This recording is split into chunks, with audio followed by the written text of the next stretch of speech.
Fala nação, muito boa noite. A gente está aqui nesse pós-jogo, após uma vitória do Flamengo aí em cima do Atlético Paranaense por 2-1. Vitória importante, né? Essa vantagem.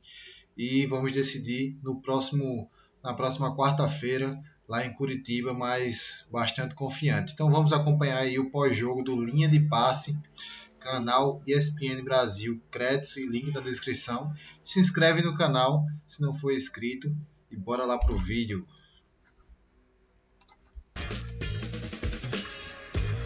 Os mandantes venceram seus jogos por 1 gol de diferença, né? Essa é a cara da quarta-feira. Nós tivemos 3 grandes jogos, né? Fase quartas de final da Copa do Brasil, não poderia ser diferente. Ótimos confrontos. Mais cedo, no Clássico Paulista, deu São Paulo, Morumbi, abarrotado, com muita gente, como tem sido. 1-0 para o São Paulo contra o Palmeiras. E nos jogos que terminaram agora há pouco e que marcam ou marcarão o início do Linha de Passe, o América derrotou o Corinthians por 1-0, lá em Minas, no Horto. E no Maracanã, de virada, a virada do Mengão foi para cima do Furacão, 2-1, 2 para o Flamengo, 1 para o CAP. E é assim que a gente começa com as imagens dos melhores momentos desse jogo. Você viu, estou muito bem acompanhado, né? Sem ter de fazer tantas honras assim. Os conhecidos Leonardo Bertozzi, Vitor Birner, Jean Oddi e Paulo Calçade estão comigo nessa. E o Furacão abriu a conta com o Canóbio, Jean. Pois é, abriu a conta muito cedo, né? E a gente poderia até dizer, boa noite, aliás, antes para todo mundo, né? Ansiedade para falar. A gente poderia até dizer, e o gol condicionou, né? A postura do Atlético Paranaense, fez com que o time jogasse mais fechado. Sinceramente, acho que não muito, viu?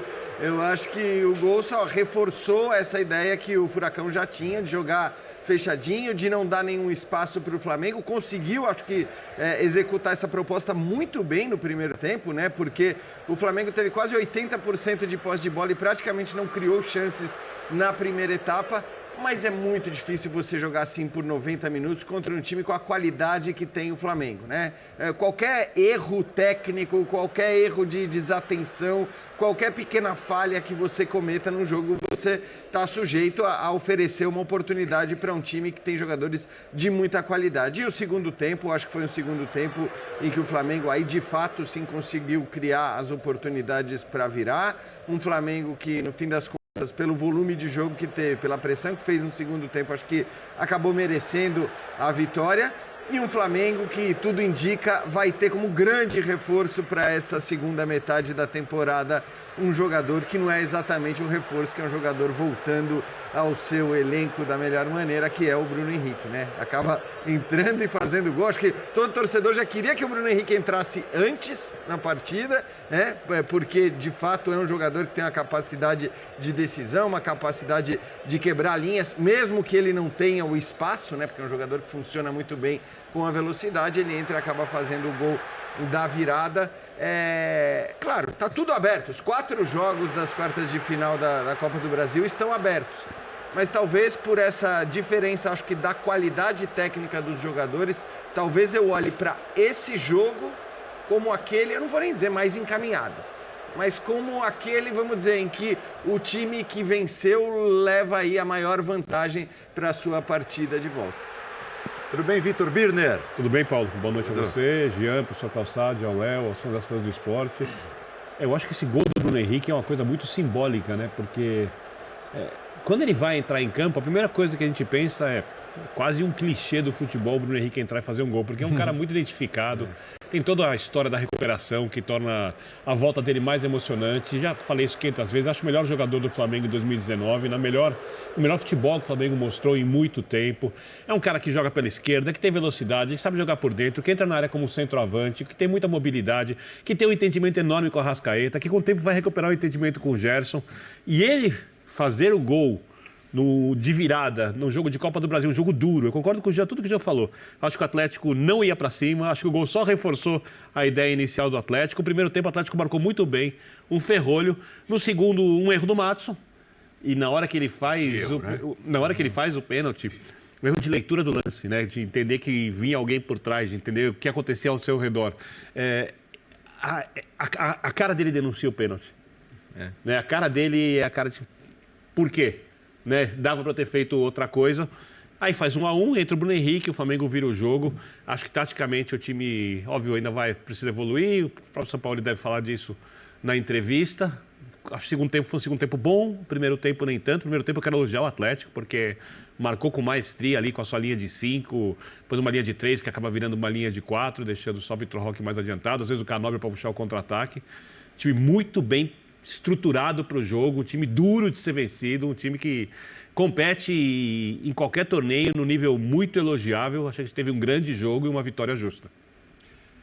Paulo Calçade, dá para dizer que o Furacão se encolheu muito e muito rapidamente por ter feito o gol logo no início. É lógico, tem os méritos do Flamengo. E o Flamengo no Maracanã costuma empurrar seus adversários cada vez mais para trás.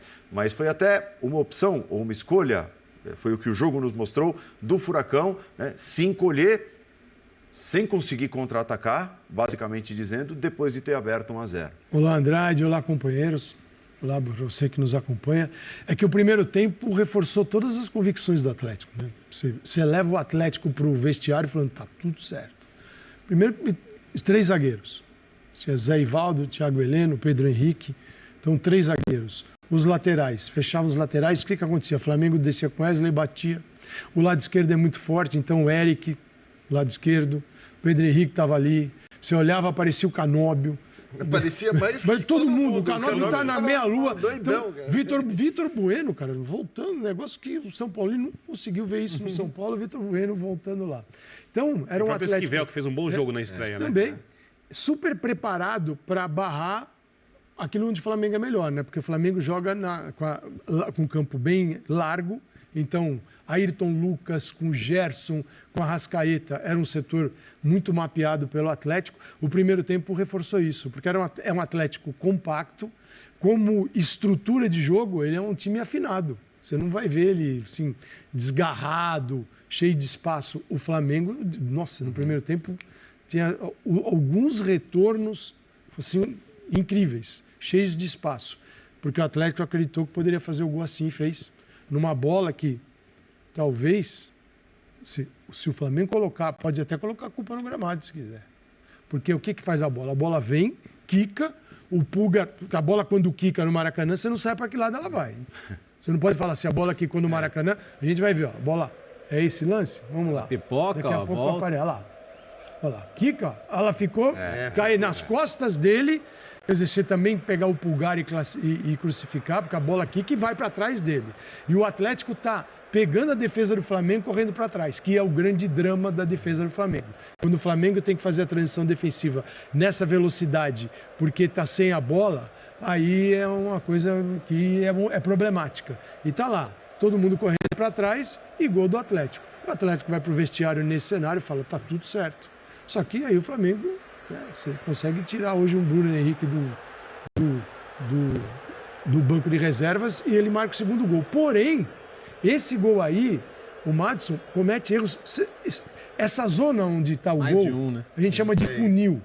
Você não pode, qualquer jogador, você não pode, você dá as costas para o jogo e aí você não mapeou quem está atrás de você. Ele gira sem saber o que vai acontecer, né? Só que atrás de você pode estar todo o Flamengo. E estava. Ele resolve girar, a hora que ele gira tem um adversário. Óbvio que tem um adversário. Quer dizer, o Madison faz uma bobagem, duas, né? Primeiro que ele fica de frente pro gol dele e não sabe o que tem atrás. Ao invés de dar um bico na bola, dá um bico pela linha de fundo, pela linha lateral. Ele tinha movimento no corpo para dar um bico. Ele resolve dominar a bola para fazer o giro e aí vem um empate. E jogo de futebol é isso, só que ninguém vai mapear. Quando é que o cara vai errar um lance técnico que ele deveria dar um bico na bola? Você está se defendendo o jogo todo. Aí você vai querer driblar. Você não sai dentro da área. jogando. Porra. Pra Agora, tentar sair jogando. o Flamengo, Flamengo usou seu arsenal. O Flamengo, acredito, está começando a entender as nuances do Sampaoli, mas ainda falta alguma coisa. Mas o Flamengo fez um jogo que mereceu, pelo volume, ganhar o jogo, Paulo. Aí é um gigante, digo, em termos de volume, por outro que abraçou 1-0 deu errado. E as alterações do Sampaoli mostraram no decorrer do jogo que o Flamengo tinha a intenção de vencer o jogo, né, Léo? O Flamengo quis vencer o jogo o tempo todo. Foi bom. Boa noite, companheiros, fã de esportes. Acho que eu definiria como uma virada de imposição, né? Imposição do time que é melhor tecnicamente, que tem um melhor elenco. Os companheiros falando, né, do reforço, entre aspas, que é o Bruno Henrique. Pô, estão chegando Alan e Luiz Araújo para esse elenco que já é destacadamente o melhor do Brasil, da América do Sul. E ele continua melhorando, né? Então, acho que essa que é a vez na vida do Sampaoli em que ele não vai precisar ficar batendo na porta da diretoria todo dia pedindo 5, 6 reforços, né? Talvez já tenha até batido. Talvez isso já tenha acontecido, mas só dois. Esses caras continuam chegando. Então, o Flamengo continua se qualificando cada vez mais. E hoje, de fato, ele foi muito bem. Porque você poderia até pensar que, pô, se está fechadinho, será que é o Bruno Henrique o cara para entrar? Porque não vai ter tanto campo para ele jogar, não vai ter espaço para velocidade. Mas ele é forte no jogo aéreo. Ele é forte na bola parada. Quantos gols como esse ele já fez? Nossa. A bola cruzada entrando na segunda trave para ele empurrar de cabeça para o gol. Ele é muito bom nesse tipo de jogada, ele é um touro físico, que precisa do físico. Sim. E ele está mostrando que o físico voltou. Semifinal Libertadores, Barcelona. Então, e estamos falando de um cara que assim, pô, cara, um ano parado, ele não tá começando, sabe? Não é uma volta simples. Então, acho que não é exagero chamá-lo de reforço para a sequência da temporada e é um cara que o torcedor admira muito também. Tem coisas que você precisa melhorar? Sempre tem, né? Os times, historicamente, os times do Sampaoli, enfrentando esses adversários com linha de 5, eles tendem a sofrer um pouquinho, né? Tendem a ter um pouco mais de dificuldade para gerar o espaço. Por quê? Porque aí, para a tabela, fica menos espaço, quando você consegue um drible, a cobertura está mais perto. O Atlético não fez nada de errado no primeiro tempo, né? E até a falha individual do Madison estava ok no jogo. Mas nesse jogo você precisa se mostrar ativo na frente também. Você tem um jogador como o Vitor Roque, a bola tem que chegar até ele 1 ou 2 vezes, pelo menos. Incomodar mais no contra-ataque, né? E acho que esse que foi o ponto. Sim. Sampaoli. Tá. Sampaoli falando e já a gente volta debatendo mais e com o conteúdo do técnico argentino Domengão. Então é isso, nação. O Flamengo aí venceu de virada o Atlético Paranaense e vamos esperar aí até o próximo jogo, quarta-feira. O Flamengo, se Deus quiser, vai se sair classificado. Então, até mais, abraço, uma boa noite.